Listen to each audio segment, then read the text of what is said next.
अगर आप सप्लाई और डिमांड को मास्टर कर लेते हैं तो चार्ट्स देखने का आपका नजरिया हमेशा के लिए बदल जाएगा। इससे आप सिर्फ प्रॉफिट ही नहीं बल्कि बड़े बड़े प्रॉफिट भी कमा सकते हैं। इस वीडियो में हम आपको यह सब चीजें बताने वाले हैं। अगर आप सप्लाई और डिमांड को सच में मास्टर करना चाहते हैं तो मेरा आपसे एक रिक्वेस्ट है कि वीडियो के किसी भी पार्ट को स्किप न करें। इस पूरे वीडियो में हम आपको बताएंगे कि सप्लाई और डिमांड क्या होता है, आपको इसे क्यों ट्रेड करना चाहिए, आप कैसे चार्ट्स पर सप्लाई और डिमांड जोन को ड्रॉ कर सकते हैं, और फाइनली आप इसे कैसे ट्रेड कर सकते हैं, एंट्री कैसे लेनी है और एग्जिट कैसे करना है। वीडियो के अंत में मैं आपके साथ मेरा खुद का तरीका शेयर करूंगा जिससे मैं सप्लाई और डिमांड को ट्रेड करता हूं, ताकि आप जान सकें कि मेरी स्ट्रेटजी क्या है। तो चलिए वीडियो शुरू करते हैं, जहां सबसे पहले हम basics of supply and demand जानेंगे। सप्लाई और डिमांड क्या है?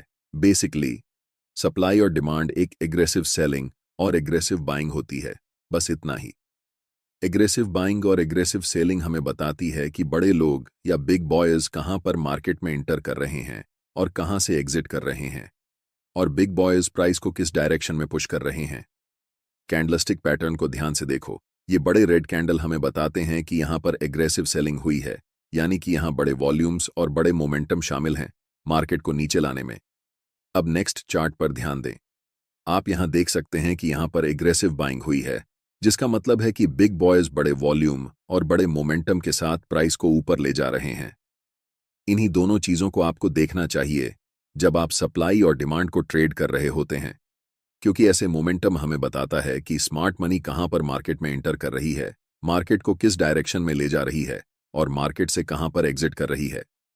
और अगर आप छोटे छोटे कैंडलस्टिक्स को देखते हैं तो इसे सप्लाई और डिमांड एरिया नहीं समझना चाहिए। ये सारे स्मॉल कैंडल मार्केट के छोटे छोटे क्यूट बेबीज हैं, और ऐसे कैंडल के साथ न तो ज्यादा वॉल्यूम होता है और न ही मोमेंटम। आपको सप्लाई और डिमांड क्यों ट्रेड करना चाहिए? पहले मैं आपको बताना चाहता हूं कि मैं सप्लाई और डिमांड को क्यों ट्रेड करता हूं। हम उन लोगों के साथ ट्रेड करना चाहते हैं जिनके पास बहुत सारा पैसा है, जिसे हम स्टॉक मार्केट की भाषा में स्मार्ट मनी कहते हैं। और मैं भी बिग बॉयज स्मार्ट मनी को फॉलो करके प्रॉफिट बनाना चाहता हूं। सबसे अच्छा तरीका जिससे आप पहचान सकते हैं कि मार्केट में स्मार्ट मनी कब इंटर कर रही है और कब एग्जिट कर रही है, वह है चार्ट्स पर सप्लाई और डिमांड जोन को पहचानना। जब मार्केट में प्राइस बड़े बड़े रेड कैंडल्स बनाते हुए नीचे की ओर जाती है, उसे हम सप्लाई जोन कहते हैं, और जिस लेवल से प्राइस बड़े बड़े ग्रीन कैंडल बनाकर ऊपर की ओर बढ़ती है, उसे हम डिमांड जोन कहते हैं। हम सिर्फ चार्ट पर बड़े मोमेंटम वाले कैंडल्स को देखेंगे जो हमें बताते हैं कि बिग बॉयज या फिर स्मार्ट मनी मार्केट में प्रवेश कर चुकी है। इस बात को हमेशा याद रखें कि हम रिटेल ट्रेडर्स हैं, और मार्केट के बड़े प्लेयर्स के मुकाबले हमारे पास बहुत कम पैसे होते हैं। इन बड़े प्लेयर्स के पास 500 करोड़, 1000 करोड़, 2000 करोड़ जैसी बड़ी रकम होती है। चार्ट्स को ध्यान से देखो। ऐसे मोमेंटम को देखने के बाद आपको पता चल जाता है कि बड़े प्लेयर्स, जिन्हें हम स्मार्ट मनी कहते हैं, इस लेवल पर मार्केट में प्रवेश कर रहे हैं। तो मेरा आपसे सवाल है, क्या आप ऐसी जगह पर खरीदना चाहोगे? अगर आपका जवाब नहीं है तो आप मार्केट में हमेशा के लिए लूजर ही रह जाओगे। लेकिन मुझे पता है कि आप सबका जवाब हाँ होगा, क्योंकि आप मार्केट में प्रॉफिट बनाने आए हैं, और यहां तो आपके सामने मुफ्त पैसे पड़े हुए हैं। आप जानते हैं कि स्मार्ट मनी के पास बड़े पैसे हैं, बड़ी पावर है, और उनके पास मार्केट को मूव करने की ताकत है। सबसे बड़ी गलती जो रिटेल ट्रेडर्स कर सकते हैं वह है ऐसे स्मार्ट मनी के खिलाफ ट्रेड करना जो आपसे अनलिमिटेड टाइम बड़ा है। अब आपको पता है कि सप्लाई और डिमांड को क्यों ट्रेड करना है। अब हम जानेंगे सप्लाई और डिमांड जोन को चार्ट्स पर कैसे ड्रा करते हैं। अब हम जानेंगे कि सप्लाई और डिमांड को चार्ट्स पर कैसे पहचान सकते हैं। पहला तरीका यह है कि ट्रेड में आपको तभी एंट्री लेनी है जब आपको कम से कम 3 मोमेंटम कैंडल्स दिखें। हो सकता है कि एक मोमेंटम में 4-5 बड़े कैंडल्स हों, लेकिन कम से कम 3 तो होना ही चाहिए, तभी हम ट्रेड में एंट्री ले सकते हैं। जैसे कि इन 3 मोमेंटम कैंडल्स को देखो। ध्यान रखना कि ऐसे छोटे कैंडल्स को सप्लाई और डिमांड मत समझना। इस एग्जाम्पल में हम इन 3 ग्रीन मोमेंटम कैंडल्स का इस्तेमाल करेंगे। दूसरा चीज आपको यह करना है कि ऐसे एरिया ढूंढना है जहां से मोमेंटम शुरू हुआ है, और उन तीनों कैंडल्स के जस्ट प्रीवियस वाले कैंडल पर हम एक रेक्टेंगल बॉक्स ड्रॉ करेंगे। ध्यान देना कि वह बॉक्स कैंडल की हाई और लो को पूरी तरह कवर कर रहा हो। अब जो आपको चार्ट्स पर यह रेक्टेंगल एरिया दिख रहा है, यह पूरा एरिया एक डिमांड जोन है, और अगली बार जब भी प्राइस इस जोन में आएगा तब यहां से आपको बाय ट्रेड में एंट्री करनी है। क्योंकि यहां पर ऐसा हो चुका है तो ध्यान देने वाली बात यह है कि प्राइस इस जोन तक आया और उसके बाद बड़े ग्रीन कैंडल्स बनाते हुए शूट अप कर गया। सोचिए, अगर आप ऐसी जगह पर मार्केट में ट्रेड एंट्री करते हैं तो आप बहुत ज्यादा पैसा बनाने वाले हैं। चलिए अब एक और एग्जाम्पल देखते हैं। इन 3 बड़े रेड कैंडल्स पर ध्यान दें। यहां पर हमें इन कैंडल्स को सिलेक्ट करना है और इन 3 कैंडल्स के प्रीवियस कैंडल की हाई और लो को टच करते हुए राइट साइड की तरफ खींचते हुए एक रेक्टेंगल बनाना है। यह रेक्टेंगल एरिया एक स्ट्रॉन्ग सप्लाई जोन है, इसलिए हमें वेट करना है कि प्राइस दोबारा इस सप्लाई एरिया में आए। और जैसे ही प्राइस सप्लाई जोन के पास आती है, मैं चाहता हूं कि आप ध्यान से देखें कि क्या होता है।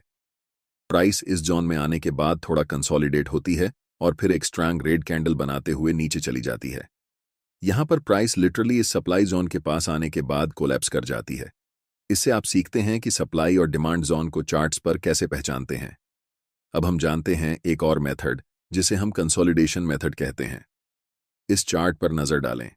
यहां पर प्राइस एक टाइट रेंज में ऊपर नीचे हो रही है, जिसे हम कंसोलिडेशन जोन कहते हैं। अब हम एक रेक्टेंगल टूल लेंगे और इस पूरे कंसोलिडेशन जोन को कवर करते हुए राइट साइड की तरफ रेक्टेंगल को ड्रॉ करेंगे। ध्यान से देखिए कि प्राइस इसके बाद क्या करती है।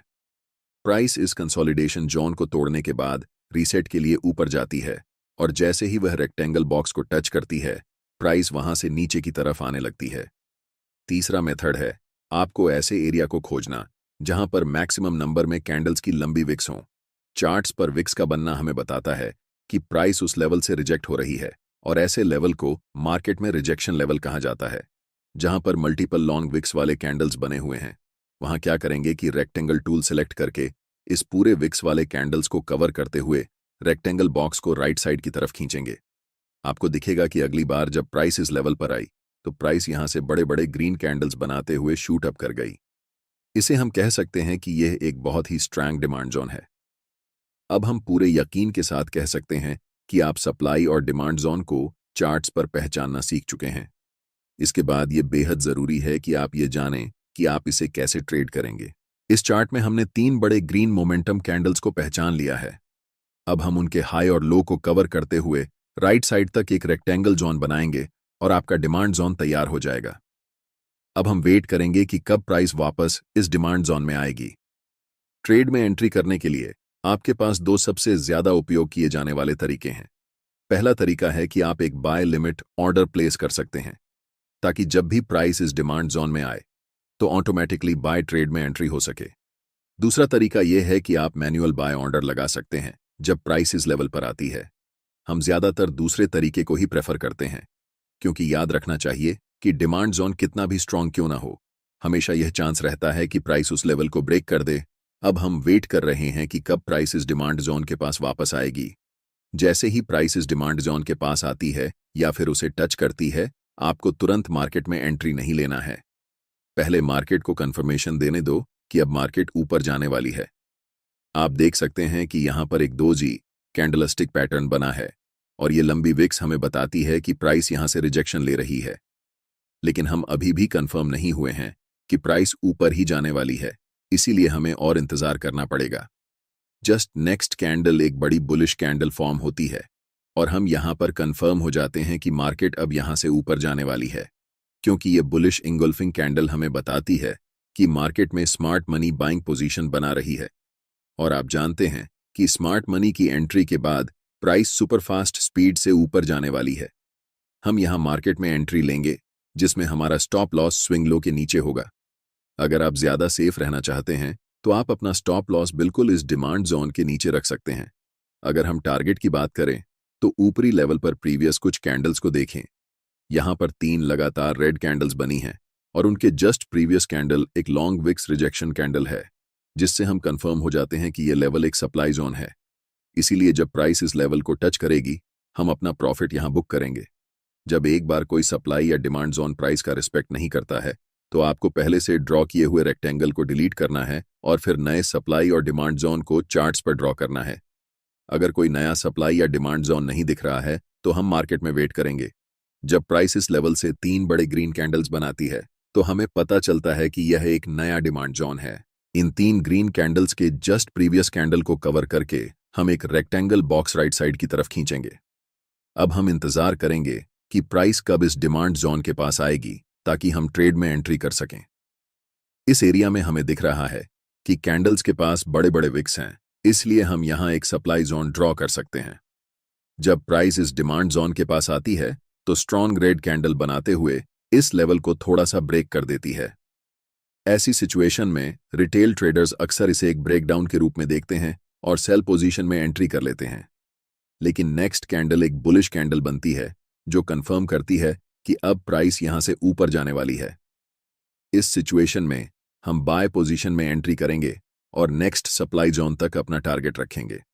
हमारा stop loss last swing low के नीचे होगा। इसके बाद प्राइस बुलिश कैंडल्स बनाते हुए ऊपर की तरफ बढ़ जाती है और हमारा टारगेट हिट हो जाता है। अगर आप अभी तक मेरे वीडियो को देख रहे हैं तो अब मैं आपके साथ अपनी सीक्रेट ट्रेडिंग स्ट्रैटेजी शेयर करने वाला हूं, जिसमें मैं बताऊंगा कि सप्लाई और डिमांड को यूज करके मैं खुद कैसे ट्रेड करता हूं। ट्रेड करते समय मैं सिर्फ एक कंफर्मेशन पर ध्यान नहीं देता, बल्कि मल्टीपल कंफर्मेशंस को देखता हूं, तभी ट्रेड में एंट्री लेता हूं। एक्सटर्नल कंफर्मेशन के लिए मैं अक्सर फिबोनाची रिट्रेसमेंट टूल का उपयोग करता हूं, और ऐसा मैं तभी करता हूं जब प्राइस अपर ट्रेंड या डाउनर ट्रेंड में होती है। फिबोनाची टूल को कभी भी साइडवेज मार्केट में यूज नहीं करना चाहिए, और यहां एक अप ट्रेंड है, इसलिए हम फिबोनाची टूल को ड्रॉ करेंगे। फिबोनाची टूल में रिट्रेसमेंट को ट्रेड करने के लिए 0.5 और 0.61 लेवल सबसे अच्छे होते हैं। इसलिए जब प्राइस इन दोनों लेवल्स के बीच आती है और एक बुलिश कैंडल बनती है तो हम कंफर्म हो जाते हैं कि प्राइस अब यहां से ऊपर ही जाने वाली है। मल्टीपल कंफर्मेशंस के बाद हम बाय पोजीशन में एंट्री लेते हैं।